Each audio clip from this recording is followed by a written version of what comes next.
I would say this is just a striking betrayal of America first. Trump goes and gives a speech before a gathering of Jewish people and says, it's a shame. In the old days, you couldn't criticize Israel. Now you can. He goes to a meeting in Israel and says, no one comes to the White House more than Miriam Adelson. And I asked her, are you more loyal to America or Israel? And she wouldn't give me an answer. She gave Trump $100 million in the last cycle. What are we doing? How can anybody say this is America first? And by the way, you can't compartmentalize these things and say, well, it's almost America first, except for those parts where our national security advisor, our attorney general, our president, our ambassador to Israel, our secretary of state, our secretary of health and human services, all answer to a foreign government. Other than that, it's very America first. Other than bombing Yemen and bombing Iran and giving Israel $12 billion and cutting them a new 20-year memorandum of understanding, and other than all the collaborationist activities, other than that, we're America first when it comes to every other country, just except this one. You know what I would call that? If you're America first for every country except for one, I think very obviously and clearly that means you're America second. Because whichever that country is, that country which is the exception, I think that country is coming first, actually. I think that country is being put first, clearly. If America first has any exceptions, or even just one exception, you would say that, well, America is a second or third priority, which would mean that you're Israel first. And the doctrine of the Trump administration is effectively that. It's Israel first, America second, every other country after that. And people seem to be okay with this.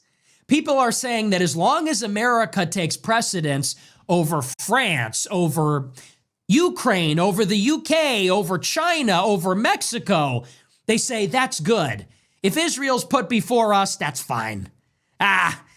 We can't really have America be put first. Yes, we can, and we should, and I get it. Nick is probably making a joke here. No one accepts the fact that this America's putting second. But it's actually insane, because this is the reason why many people are so tired of this whole administration, why people regret voting for Trump, because he promises that he would put America first, right? But everyone sees now that he's completely doing the opposite. He doesn't care about you and me. He doesn't care about the United States. He cares about his biggest donors. He cares about some foreign countries, and you all know probably what country I mean. And this is such a shame, because the reason why we voted for Donald Trump is because he said that he would actually change this, that he would put us first. This is the reason why he won with such a landslide, why so many people voted on him. People that they were begging for America first policy, and now he won big time. The Donald Trump scene, he won like big time, and now he's doing completely the opposite. It's such a shame. So many people feel betrayed. So I don't believe, and again, I feel like, of course, Nick is making a joke. The same as, look at his face now. He's probably making a joke about this. I cannot think about the fact that he is okay with America like not on the first place. Impossible. But the point he's trying to make is actually so true. What is going on in our country? How is it possible that we are the most powerful nation in the world and we can't put ourselves first? This is crazy, right? If someone knows the answer, please put it in the comments. But this has to stop. It's time for ourselves. We should care about our own people. America first and America's first. Very important. I mean, are you crazy? You know, we can be third, we can be second, but first, I mean, we don't want a purity spiral. We don't want a purity spiral. We don't want to make perfect the enemy of the good. America second's a pretty good deal. I mean, this is unironically what they're telling us. This is literally what The Blaze and Daily Wire and Fox News, this is what they are in the business of doing. Bronze Age Pervert, Lomez, Passage Press, all of these pro-Trump outfits, Claremont, Heritage, that's effectively what they're saying. Because insofar as they are not calling this out for what it is, insofar as they are not criticizing this every time it rears its head, because it's consistent and it's offensive, it's insulting, it's problematic. If they're not calling that out and criticizing that, then they're tacitly saying that they're okay with it. They're accepting it. They're complicit in it. And they want you to be complicit about it too. They want you to look the other way and say, well, the border is secured, so I don't know what more you want. We closed the border and, we're threatening to take Ukraine's weapons away. So I don't know what more you want. You should be happy with what you're getting. So their business model, Glenn Beck at The Blaze, Ben Shapiro at Daily Wire, Rupert Murdoch at Fox News, Joel Pollak at Breitbart, they want to sell you on a version of MAGA that is hostile to Muslims, hostile to illegals, hostile to NATO, hostile to every country, but submissive to Israel. And there's a word for that. It's called America Second, Israel First. And they want you to swallow that as a compromise. And if you dare to insist, as I do, not so fast, if we're not first, we're last. If we're not first, I'm not voting for it. If we're not first, it's a betrayal. They want to turn around and say, you're purity spiraling. You're purity spiraling. You're obsessed with Israel. You're making perfect the enemy of the good. I only care about America, not Israel. Okay, well, Israel is being put first, and the doctrine is America first. Not America second, not America before every country except Israel. It's America first. And what does that look like? Very simply, we're going to cut foreign aid to every country. Not every country except for Israel, which is what the State Department did earlier this year. It means we're not going to have a national security advisor that is collaborating with the foreign head of state. We're going to have a national security advisor that's loyal to America. It means that if an Israeli government official commits a crime on our soil, he's going to be persecuted or prosecuted. We're going to take his passport. He can't leave. He's going to go to jail. It means that our ambassador to Israel is going to represent American interests to Israel, not Israel's interests to us. By meeting with the anti-American Israeli spy that hurt our country. That's what that looks like, and we're not getting that. Like seriously, how can you disagree with Nick if you're actually America first? This guy should be our president someday. And of course, many people probably disagree with me. This is all fine.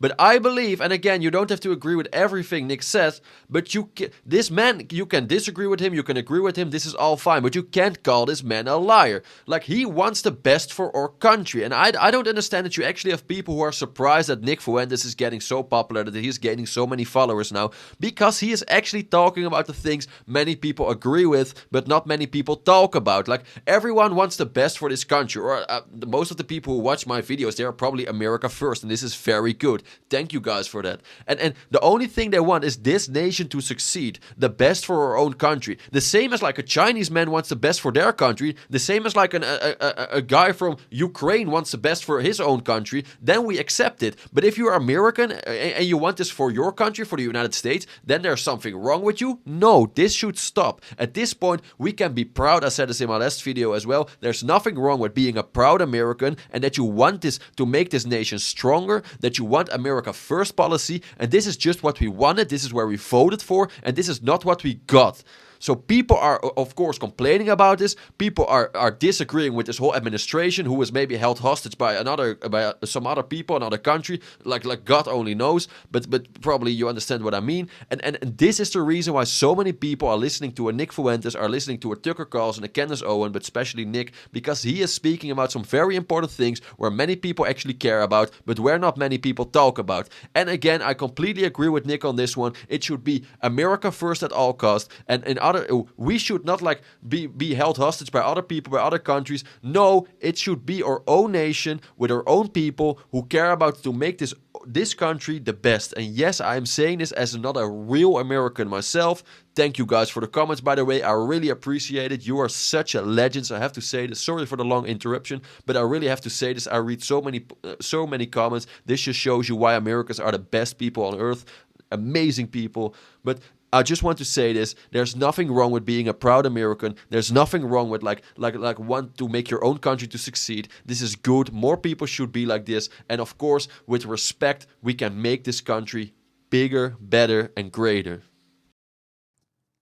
And the reason we're not getting that, let's be very clear, it's not an accident.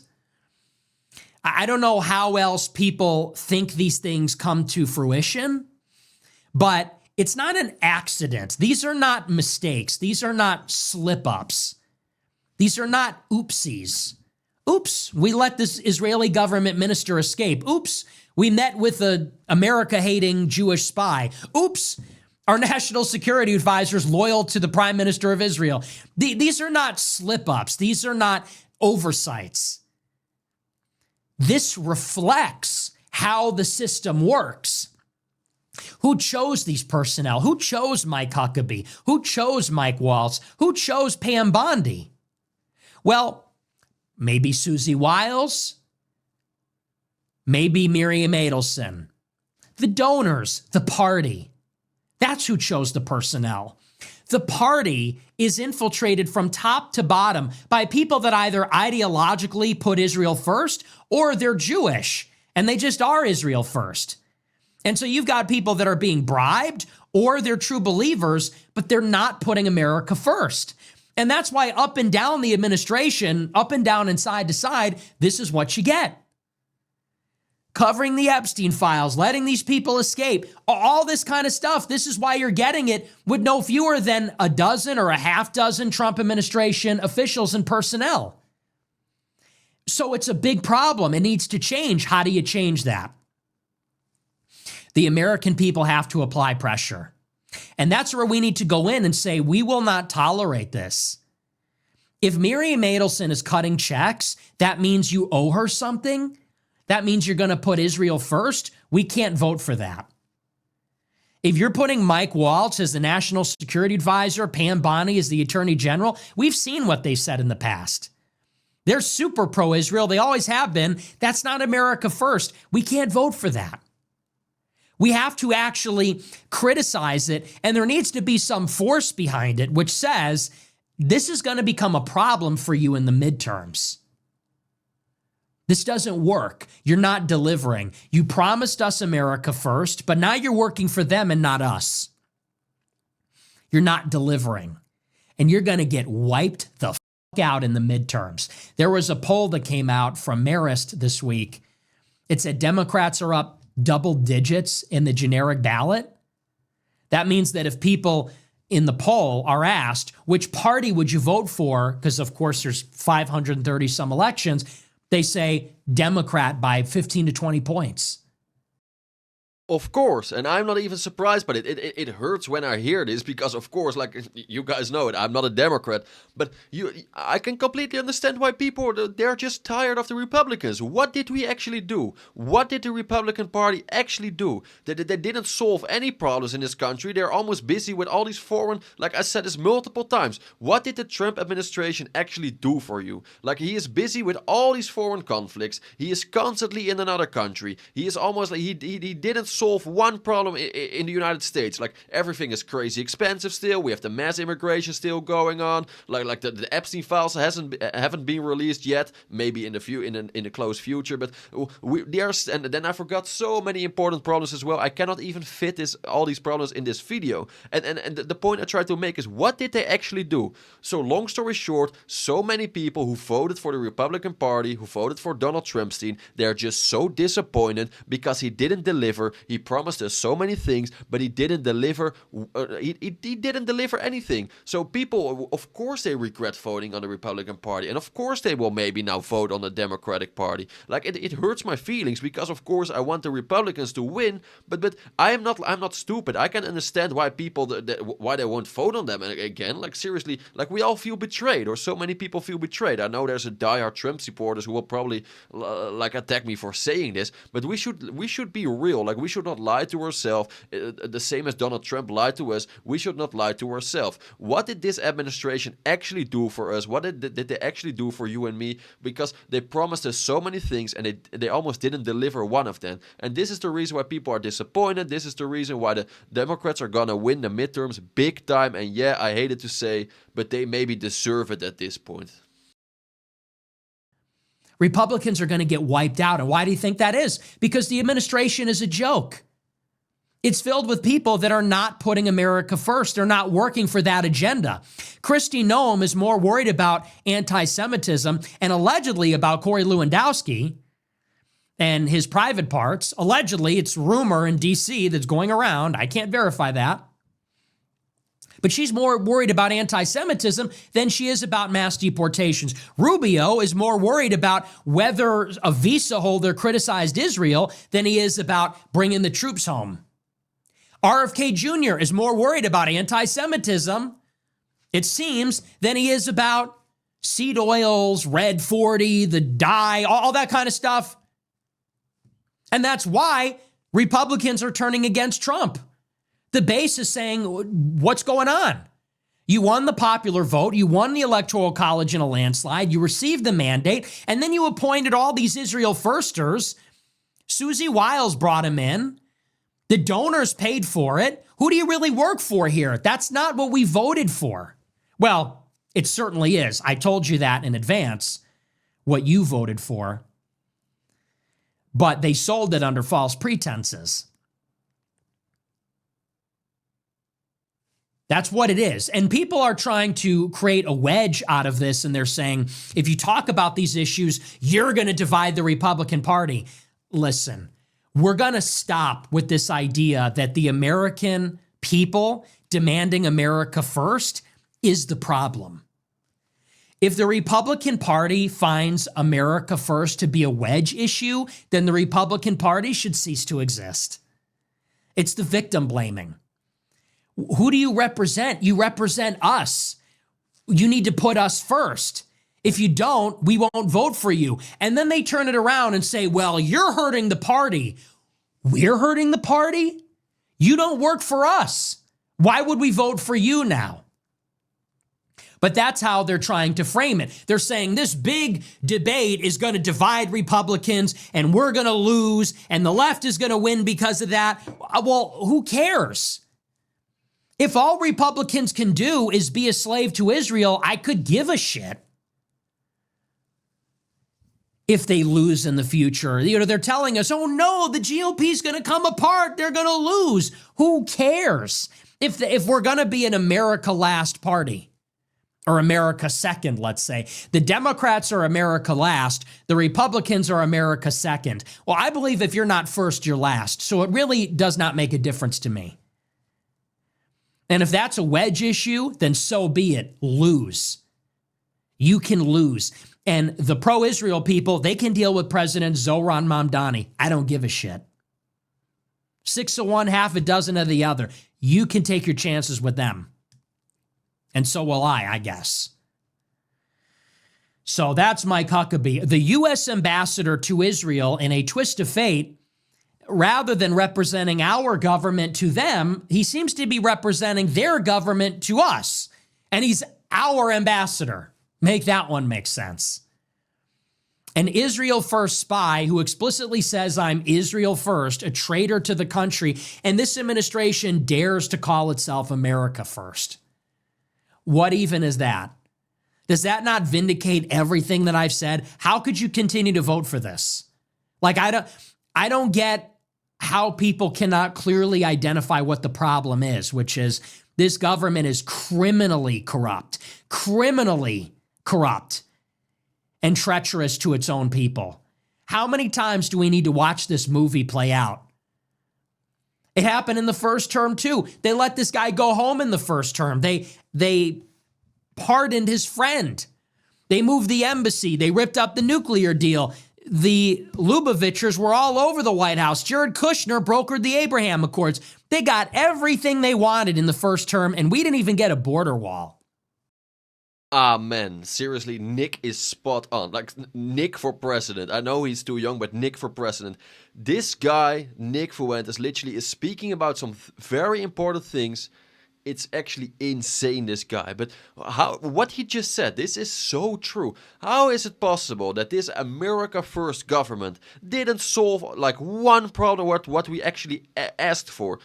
There's still mass immigration going on. I didn't see mass deportation. This is what people voted for, right? I haven't seen the wall yet. Did you see the wall? Is the wall finished? No, I don't think so, right? Did they lower the cost from almost everything, like groceries, rent, just life cost? No, right? Everything is crazy expensive still. Try to rent a house. Try to take some insurance. Look at your gas bill. Look at how much the groceries are now. Just try to like survive with a family. You have to pay so much for almost everything in this country now. What do we get back? Not America First policy. And then people are surprised where so many people they're upset now that they feel betrayed by their own government. That I read so many comments of people who actually they don't want to vote anymore because of this. Because we thought that we were gonna have an administration who was gonna be, America First, but we are America Last at this point, and this is so sad because we were already at a point that we really needed an America First government, we really needed an America First administration because people were already tired after 4 years of Biden, and now it looks like we have a worse administration at this point than Biden. I feel like even Biden was more America First than Donald Trump at this point. Like, what is going on? Seriously, what is going on? And I can't repeat all these things, but if you just hear what Nick said, this is insane, right? This is insane. How is it possible that the government who pictured himself as so America First, as make America great again, as like, oh, we won with a big landslide, we are gonna change this country forever. Dude, they are not solving anything. They're not doing anything. They're giving away billions of dollars to support foreign wars. Meanwhile, people in this country, they can still not survive. They are struggling day after day. It's actually so sad. And excuse me, I have to. It just frustrates me that the only thing we wanted is America First. The only thing we wanted is America First. And is this too hard for a government? This should be normal. We should not even ask for a government to help you and me to be actually America First. But they are doing the opposite. And this is the reason why people are so tired. People are so frustrated. Excuse me for my rant, but I hope you get the point. Like the only thing we asked for was America First. And it looks like that's already too much. So then are we second? Exactly. Are we third? Are we fourth? What place are we at? And here we are again. No mass deportations, but Israel's doing better than ever. Affordability, non-existent, but $12 billion more for Israel and another MOU. And people want to say, why is Nick Fuentes so popular? Why is he winning? I guess it's the economy, they say. I guess that these angry young men are disillusioned by the lack of good-paying jobs. No, we want our country back.